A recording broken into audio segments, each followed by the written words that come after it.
She's been very difficult to tie down in terms of getting into her With the unit. cyber attack, I lost access to all of my bank accounts, all of my Hold personal checking on a second, and ma'am, business ma'am, savings. ma'am. Treatment for the plaintiff, Your Honor.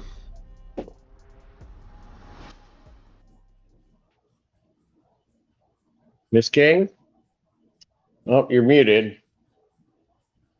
Hi, I am, yep, I'm here present. All right.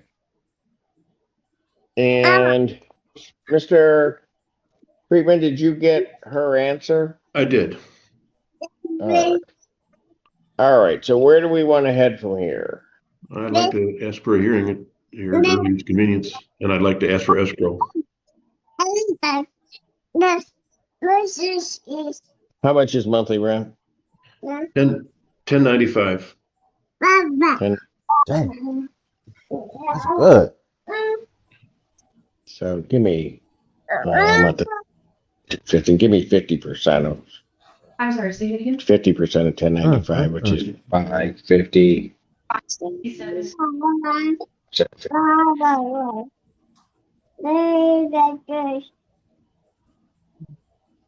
All right. What I'm going to do is I am going to order escrow in this case, ma'am. You're going to need to deposit with the court $547.50. That has to be in cash deposited into escrow. That's for the prorated amount for the month of March. And Okay. then 1,095 each month will have to be deposited with court on the date that your rent is ordinarily due. You understand that, ma'am? I do. I have a question. I have Yes.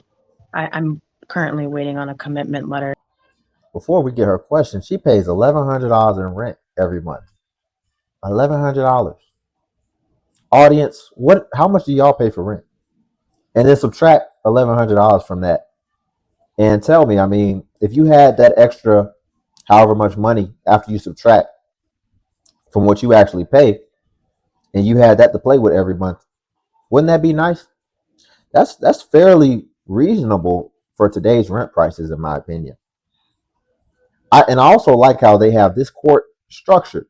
So because a lot of times in cases, and I guess it depends on the state, but a lot of times in cases, you can't pay any more rent after the eviction is filed. They can't accept rent. But it looks like this court will still take the rent that she's supposed to be paying every month, and they'll put it in escrow, which is pretty much like limbo until they actually find out who's in the right and who's in the wrong. And then I guess they'll then take those funds to be able to either give it to the landlord if the landlords win the case and it's proven that they were in the right, or then she'll just get it back. But but they're basically saying still have that money that you would have paid anyway, and then basically put it in limbo here. That way, it's not like you're just buying time by going to court, and then you can just basically duck and dodge them trying to, or hide how much money you have, and then they're never actually able to recoup. Y'all, if you could like the video before we get back into it, I greatly appreciate it. For the full balance remaining on the ledger. And I just haven't received it yet. So I'm wondering like if this agency pays this and I get this emergency funding through this provisions program, which I've been working toward, how would I then what happens? I've been working with legal services and Terrence Crowell at DHS for quite some time trying to get this rent paid and up to date. I don't have a way to withdraw $547. I have $500 coming to me on a child support card. But that being said, I don't believe I can use that at an ATM and just make a withdrawal for any cash. All right. Well, if it comes through, let me ask you this, ma'am. I see your answer here. Are there repairs that are needed to be done? Yeah, since moving in with the move-in checklist, I have made several maintenance requests for the windows. I have a 1-year-old, 1.5-year-old, and The windows are pretty low to ground level, but they bow out. I can't open them. When I open them, they completely lift out and away from the trap. Right, I see that. Yeah. Okay. Your Honor, I just want to make it clear that we have responded promptly and timely and multiple times to any written requests that she makes. She's been very difficult to tie down in terms of getting into her unit. We vehemently dispute the allegations in her answer. This client is maintenance centric, not maintenance avoidance. And we're not. I'm not going. I'll be happy to litigate it in a hearing, but not. I'm not going to have her disparage Barnes and Barnes. Just No, I got that. Yeah, exactly. Basically, he's calling BS because a lot of times what they like to do, they like to make these requests and just come out, find anything that's not perfect within their residence in order to then use that to say, I'm not going to pay my rent, and here's why.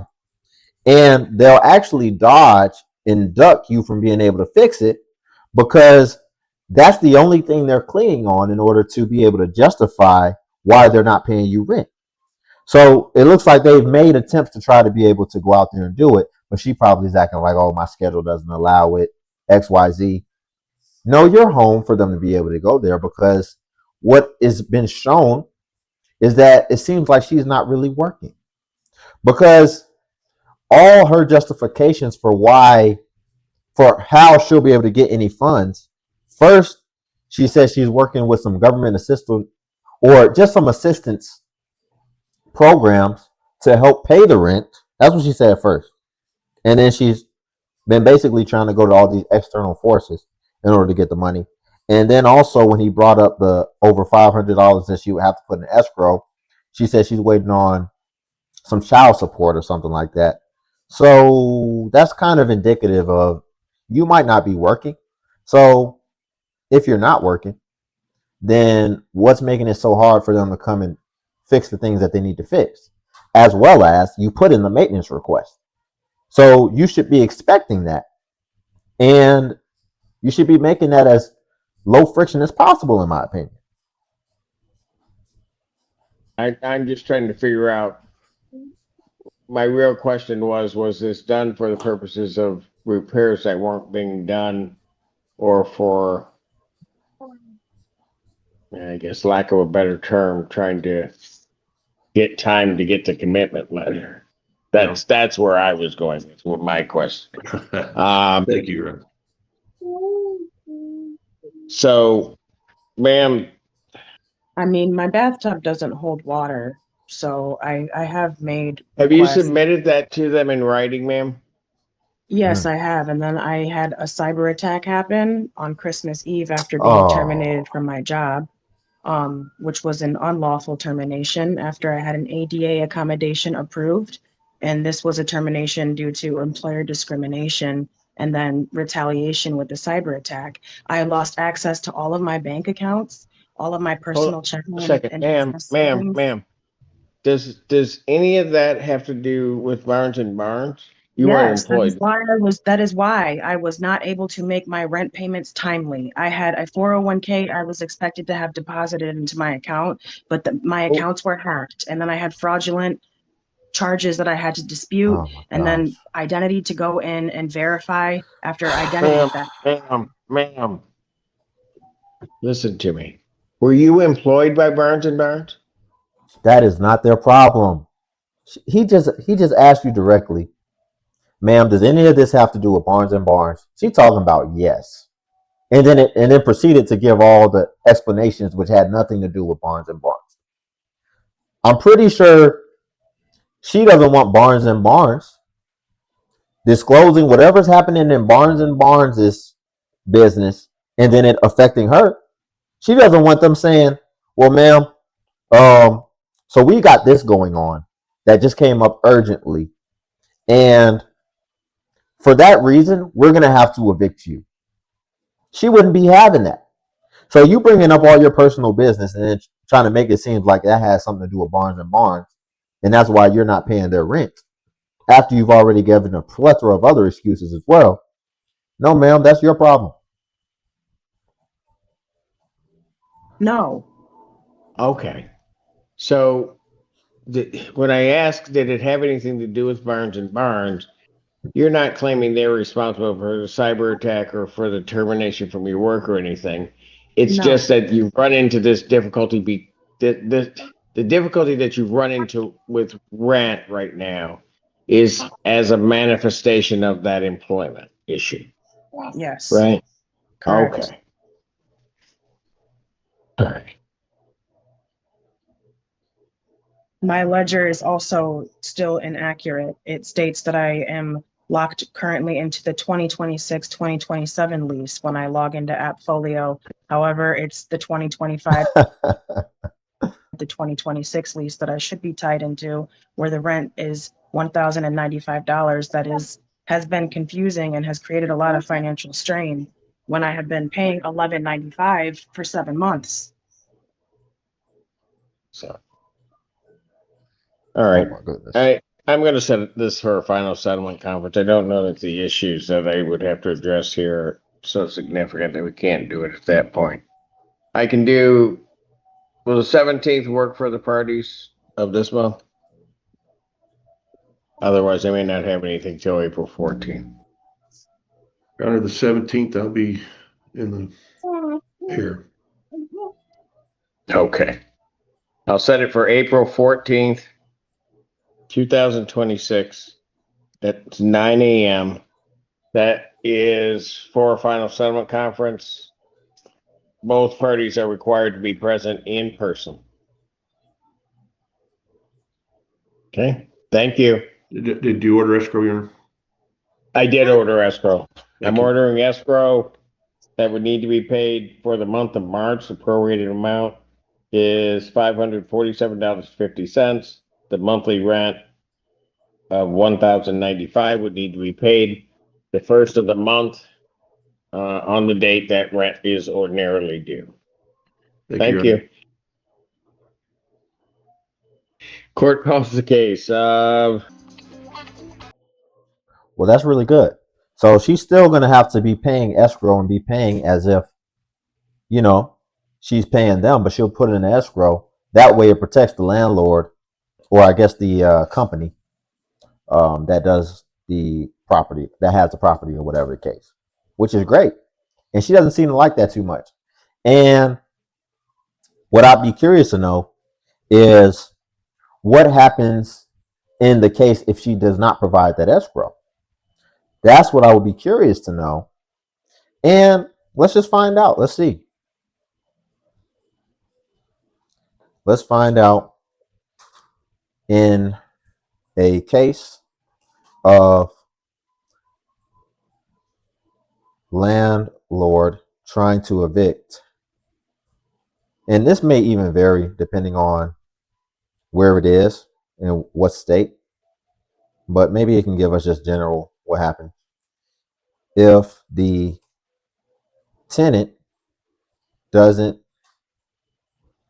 come up with the escrow as ordered by the judge. What happens? So let's see what happens if she can't come up with that escrow, because I'm actually very curious about that. So, so keep in mind, again, this can depend on the states, but oh man, it's cold what they can do. So if she basically can't come up with that escrow and do what the judge ordered, she's got some homework to do, because if she can't come up with it, what can happen is then the judge can file an immediate writ of possession. So the landlord would then be able to basically request an immediate writ of possession, because basically she won't be paying, and there is some extingency to that, which could affect them, and basically buy her more time. And then basically there would be no hearing required. So if she does not pay that initial deposit, then basically they'll be able to go ahead and just do it.